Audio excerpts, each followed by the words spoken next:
Magandang araw mga kabayan. Ako po si Alejandro, isang OFW na kasalukuyan nag-i-invest sa Philippine stock market. Bilang isang OFW, tayo po ay nakakaintindi sa mga kababayan natin na nakikipagsapalaran sa ibang bayan upang makapaghatid ng magandang kinabukasan sa ating mga pamilya. Dahil diyan ay madalas tayo naghahanap ng pagkakakitaan maliban sa kasalukuyan nating trabaho. Kung kaya naman, ako napadpad sa mundo ng stock market. Ako po ay nagsimula mag-invest sa stock market halos isang dekada na nakakalipas. Kaya ninais ko na ibahagi ang aking natutunan sa ating mga kabayan na mayroon ding interes na makahanap ng passive income through mid-term to long-term investing. Nandito po ako muli upang magbahagi ng update sa Philippine stock market ngayong weekend. Ang mga stocks na ating tatalakayin ay nakafocus po lamang sa blue chip stocks upang makaiwas sa mas mataas na risk na ating perang ini-invest. Kung bago ka pa lamang sa aking channel, ay huwag kalimutan mag-subscribe at pindutin ang notification bell para updated ka sa mga bagong video na aking ina-upload. Ang mga makukuha ninyong kaalaman ay libre po lamang kung kaya samantalahin na at samahan ako sa aking investment journey. Ang video ito ay naglalaman ng impormasyon na nakalap sa collective experiences ng iba't ibang sources. Ang tagumpay ng bawat isa ay hindi nagagarantiya ng parehong resulta sa lahat ng uri na nag-i-invest. Ito po ay nakadepende lamang sa ating sariling sipag, dedikasyon at pagpupunyagi. So, let's get started. Okay, so PSEI Index, nag-open tayo 7,419. We went as low as 7,291.05 and nag-close siya ng 7,310.32. Negative 1.36% tayo and we have a total turnout value of 5.51 billion. Okay, so first thing, ano ba ang status ng ating PSEI? First, intact pa ba ang trend? Of course, tingnan natin. Intact pa rin. So basically, itong galaw niya na to, nagkaroon ng profit taking. Okay? Ito yung kanyang previous breakout. Previous breakout, i-assume na natin na nandyan yung kanyang support zone. Tamang-tama naman dun sa support zone yung ating trend channel. Okay? So kung makikita mo yan, nandun na siya sa ibabaw ng trend channel. So basically, ang mangyayari dyan na which I think is going to happen early next week, ang aabangan natin dyan is itong level na to. Dahil kapag na-retain niya yan, yung support level na yan, which is nag-manifest na yan actually before last time na nagkaroon ng profit taking, meron ng manifestation na establish na yung support level. So yun ang titingnan natin. Kung ma-retain niya yan, definitely it will bounce and will try to attempt to break out this level of resistance. May resistance dyan kasi kaya nga siya nauntog eh. Basically, merong mga previous resistance level dyan sa area na yan. See? Meron yan. Okay? So, yun ang abangan natin. But, if you're going to ask me, intact pa rin yung kanyang trend channel. Ngayon, tingnan natin yung status ng MACD niya. Okay, so, cross down yung MACD.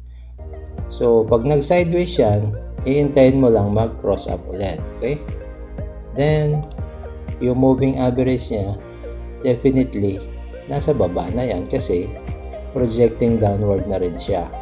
So, yun nga, as I have said, ang mangyayari dyan is ito yung turnout point. Itong support zone na to. Ma-establish niya ba talaga or mabe-break niya yung support level na yan? Okay, so tingnan natin by next week. Then, let's move to our individual stocks, which is, ayan ako. First, individual stock. The same question, since as we always mention, yun yung kanyang trend is a reflection of PSEI index. Dahil itong mga big caps na ito, silang majority ng composition ng ating market. So, basically, overextended, then nag-bounce previously. Tingnan natin yung ating candles for this week. So, ito siya. Dito siya nag-establish. Okay, so merong apparently merong mga profit taking kasi ang tanong diyan, mataas na ba talaga to? Dito yung kanyang breakout level. So kung nakabili ka dito sa level na to, nakakailang percent ka na? Okay, so almost 20%. So malaki na rin kung talagang gusto mo na mag-profit taking. Pwede na yan. However, ang tanong dyan is, magsa-sideways ba yan? Kasi may hirapan anong pumasok ulit. Kung dito ka nagbenta, tapos tumuloy pataas, nag-sideways lang, bibili ka ulit, parehas lang.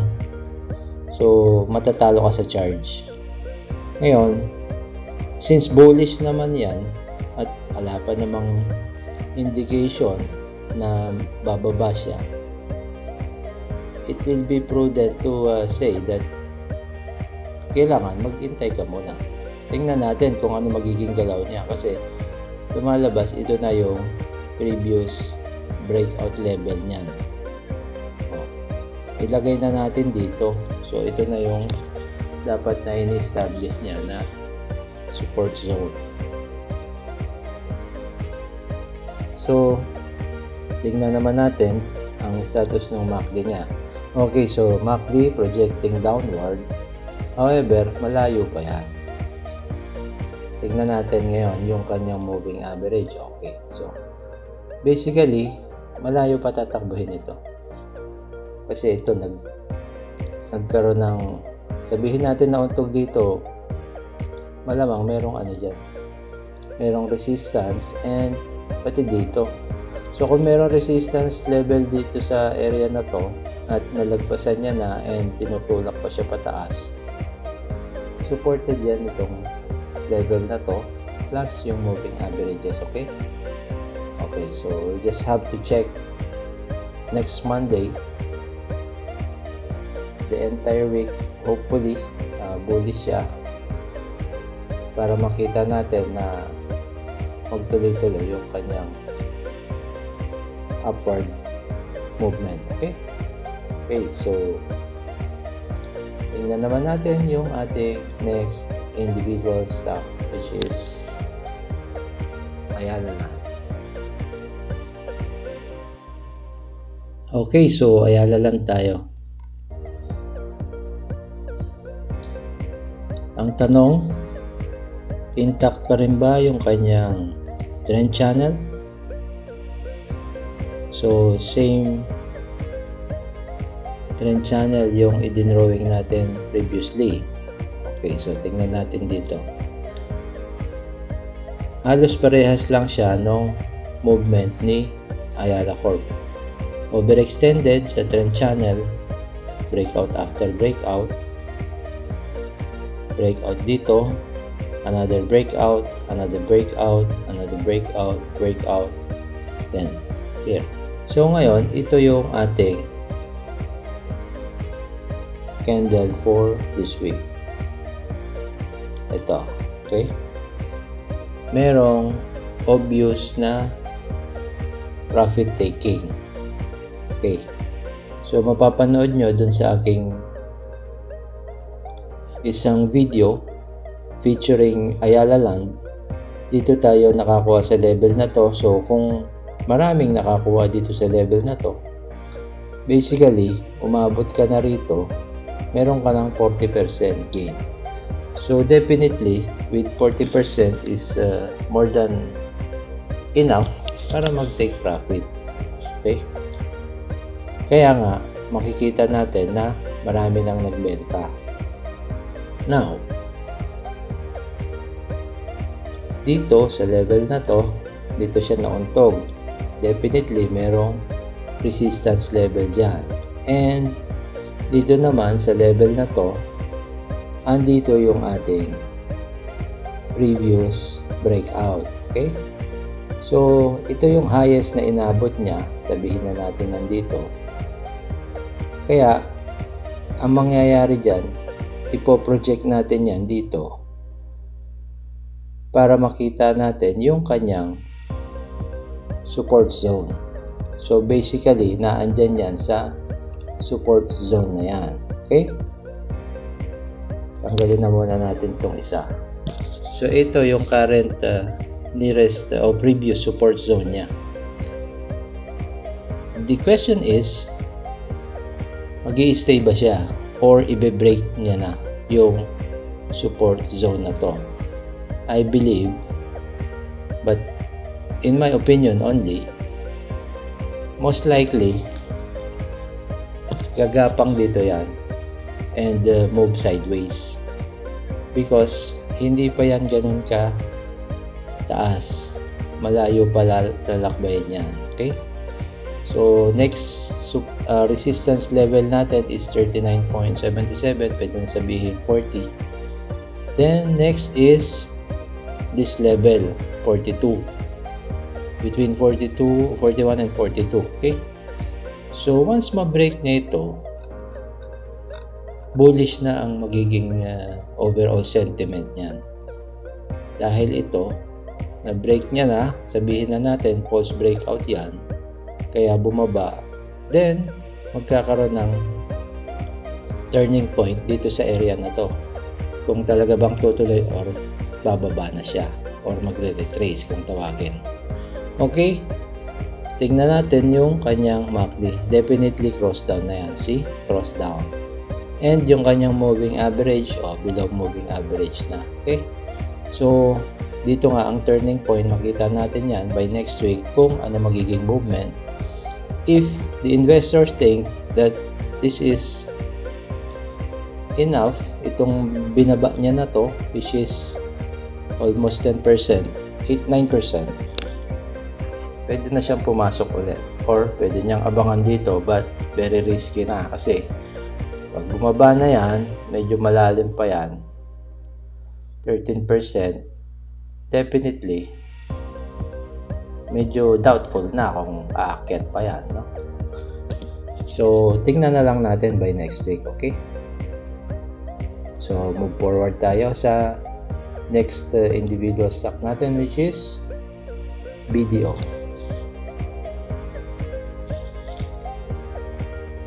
Okay, so BDO, alam naman natin BDO, one of the composition of main index. So nasa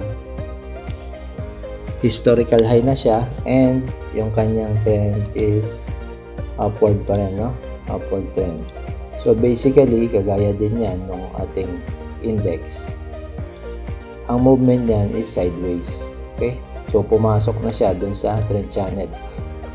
Before kasi nag-overextend siya eh. But then, nauntog, nagkaroon ng retracement. So makikita natin dito, ito yung previous breakout level niya. Then, ito yung kanyang previous support level. So kailangan makita natin na mag-stay siya rito sideways, magpapahinga bago siya mag-move ulit to try to break or retest the highest high. Andiyan na kasi yung resistance niya. Okay, so tingnan natin kung anong status ng MACD niya. MACD, okay, medyo matagal na siyang nag-cross down. So, it's only a matter of time para mag-shift siya pataas. Okay? Galing na natin yan. Then, yung moving average niya, definitely yan. Projecting downward na. So, turning point is this level of support. And we'll just have to wait and see by next week kung ano magiging movement niya. Okay? So, move forward tayo sa next individual stock natin, which is JFC. Okay, so JFC. Ano ba ang movement ni JFC? Definitely, ganun pa rin. Same with what is the index is moving. Okay? So, meron tayo ditong trend channel dito sa area na to. Overextended siya. Okay? Pwede rin naman nating i-draw dito kaya masyado ng steep. Ngayon, meron siyang na-encounter dito na resistance level kaya siya huminto. Okay? See? Okay? Resistance level and meron din siyang previous breakout level dito. Okay? So, tingnan natin yung movement ng kanyang candles for this week. Ito yan. Ano nangyari? Masyadong malakas, ano? Lakas siya, no? Puro na tinutulak taas. Okay, so we expect na magkaroon lang ng sideways movement to. At definitely nandito nga yung ano niya eh. Ayan, oh. Yung inaabot niya, oh. Dito sa level na to, kaya tinutulak yan eh. So yan ang support level niya ngayon. And napakalapit na, oh. And very bullish yung kanyang itsura ng candle kahit nagpula to eh. Tinulak pa rin. So apparently magre-retest ito. Pipilitin niya yan. Okay? And malapit na tayong umabot sa historical high which is 328. Okay, so maganda ang movement ni Jollibee and maganda ang sentiment niya. Okay? Tingnan natin yung MACD. Okay, so MACD nag-cross down yan pero bumabalik na. Okay? Pabalik na yung MACD niya and yung moving average niya is ayun. Okay, so safe to say na bullish pa rin at nasa ilalim pa rin ng kanyang moving averages. Okay? Then, proceed tayo sa ating next individual stock which is JGS.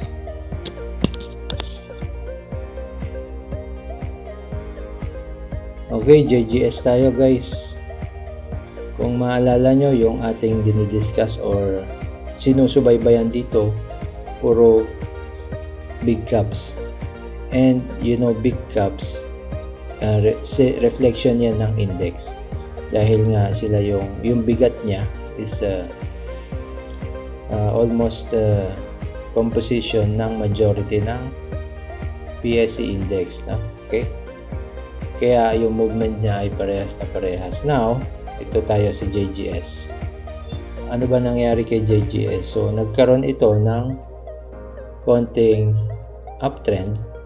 However, nagpapakita siya ng weakness ngayon. Okay? May uptrend yan dito. Last time, dinraw natin yan dito.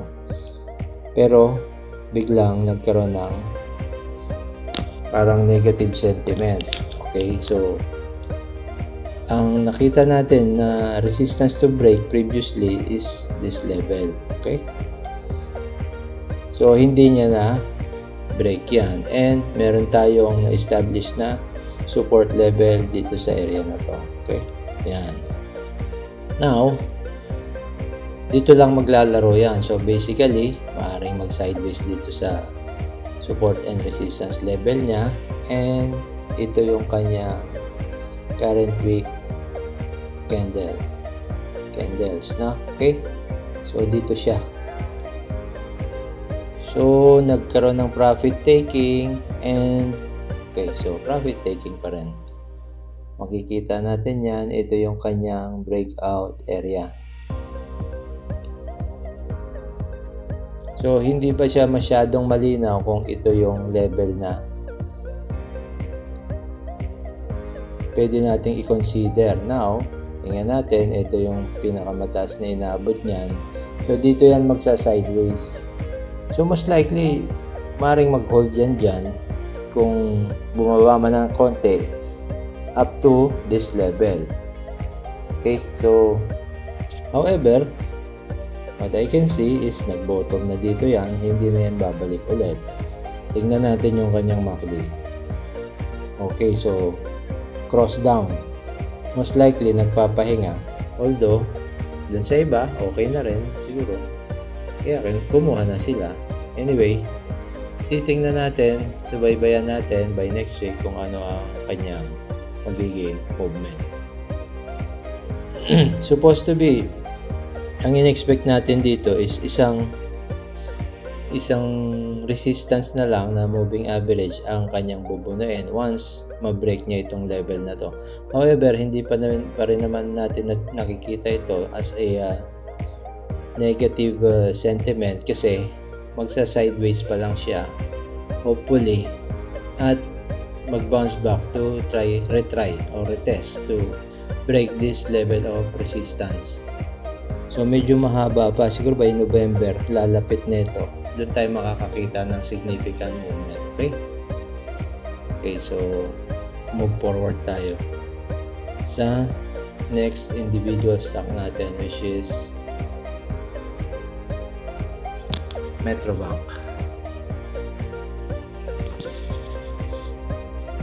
Okay, so Metrobank tayo. Anong meron si Metrobank? Okay, so uptrend na itong Metrobank na to and part of the big cap.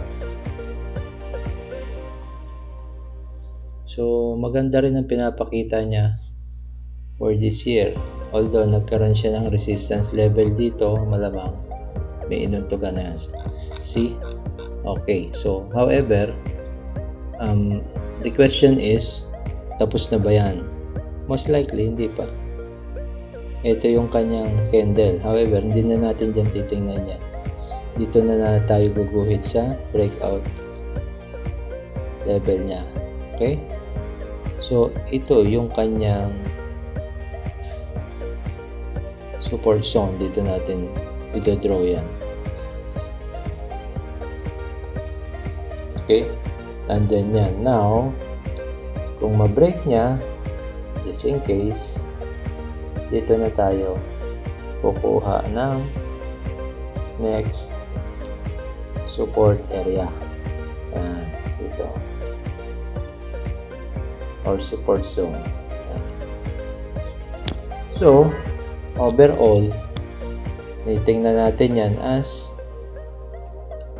currently bullish pa rin. Upward trend pa rin yan. Nasaan yan? Andyan, overextended. So, mahaba pa tatakbuhin yan. I believe, ano ba yung historical high niya? Historical high niya is around 80 or 90, 97. Okay? So, looking forward tayo dyan. I think, before the end of this year, pwede niyang i-retest yan. Medyo malapit na eh. Kasi umabot na yun dito, 82. So, 97. Malapit na, ilang percent na lang yun. Okay, so, tingnan natin yung kanyang MACD. MACD nag-cross down na. So, basically, nagpapahinga na yan. Nagre-regain ng strength. And, moving average, yan. Okay, so, bumaba na siya. So, watch out tayo. Tingnan natin kung magbabalik siya, no? Babalik siya above the moving average. If that will happen, expect natin na magko-continue yung bullish sentiment ng Metrobank. Okay? Okay, so move forward tayo sa next individual stock natin, which is GTCAP.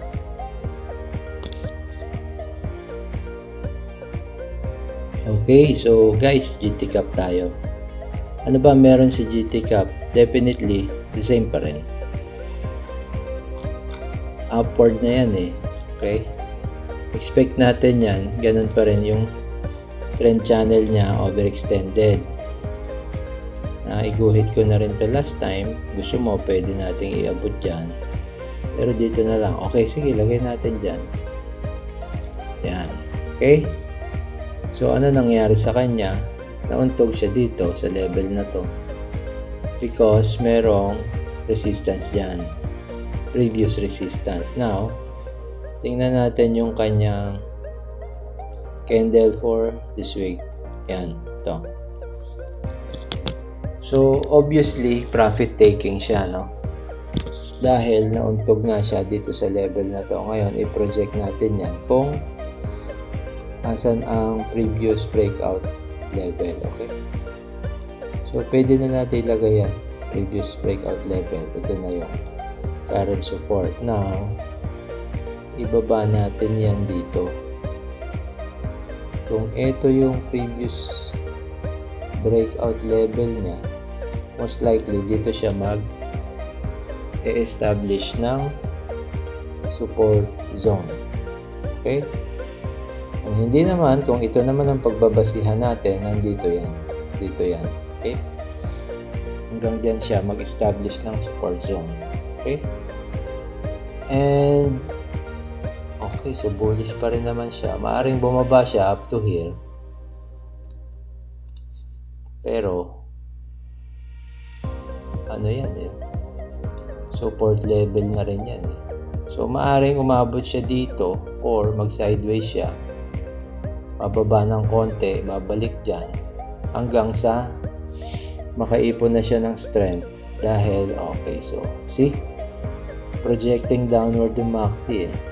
And basically yung moving average niyan is projecting downward na rin. So it will take a couple of weeks para makita natin kung magpo-project upward na naman siya and maintain its bullish sentiment. Titingnan natin yan by next week, okay? Okay?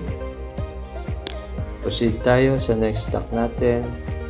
Last but not the least, SMPH.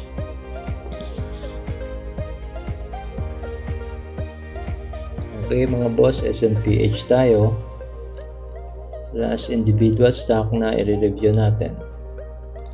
Tingnan natin dito. Most likely, merong resistance dito sa level na to. And yung trend channel natin, tingnan natin. From this point up to that point. Okay. Okay, so nasa loob talaga siya, no? So, titingnan natin ngayon kung ganito ang sitwasyon niya. Ito yung breakout level niya, okay? So, kung ito yung breakout level niya, ito yung kanyang support zone, okay? Dito na, kuhanin na natin yan dito. So, sakto lang siya, no? Dito siya magsa-sideways. However, I think hindi naman yan ganun aabot dito sa area na to kasi dito ang turning point niyan. Magbabounce ba yan or ibe-break niya na yung support na yan? Malakas ang support yan dyan, eh. Meron pa rito, no? Dito sa level na to. So, abot yung zone na yan up to this point. Yan. Okay. So, pwedeng gumalaw dyan hanggang dyan. Pero pag nabutas niya yan, babalik na yan downward. But, against the logic siya, eh. No? Gano'n na ba kalaki yung inabot niyan? Parang hindi pa malaki. Kasi kung bibili ka, dito ka lang bibili, eh. Oh, ilan pa lang yan? 15%. Hindi yan. Malayo pa yan. Projecting downward, MACD. Basically, nagpapahinga. And yung ating moving average. Okay, so projecting downward ulit. That's why I said, tingnan natin. We'll try to monitor by next week kung ano ang magiging sentiment sa kanya. Ayun, overall assessment natin, basically pare-parehas yung galaw ng mga big caps dun sa index dahil sila nga ang major composition ng index. So kung ano yung movement nila, yun din ang mirror image ng index. Now, medyo maganda naman yung volume natin, and kung marami nag-profit taking for the past 2 weeks, I believe it's about time by next week or the following week, kung mag-sideways man siya the entire week, next week, it's about time to feel bullish before end of October. Okay, so I guess yun lang muna guys, and tingnan natin. By the way, meron tayo mga ginagawang individual stocks compilation nitong ating mga review. Pinapakita natin doon kung paano, yung mga kinukuha natin or ina-acquire nating stocks, at paano natin ina-analyze, at kung kailan tayo pumapasok based on our analysis and prediction. So hopefully, kung makita ninyo yung ating strategy doon, and kung maganda para sa inyo, is pwede nyong pag-aralan at mai-adapt para naman maging profitable din kayo dito sa inyong investment journey dito sa stock market. Yun lang naman ang purpose natin dito, is to share our experience and knowledge para mag-improve yung inyong portfolio. And kung kumita ka na, huwag mo naman kalimutan mag-subscribe and pag-like na rin itong ating mga videos. I-check mo rin yung previous videos natin, baka may matutunan ka pa.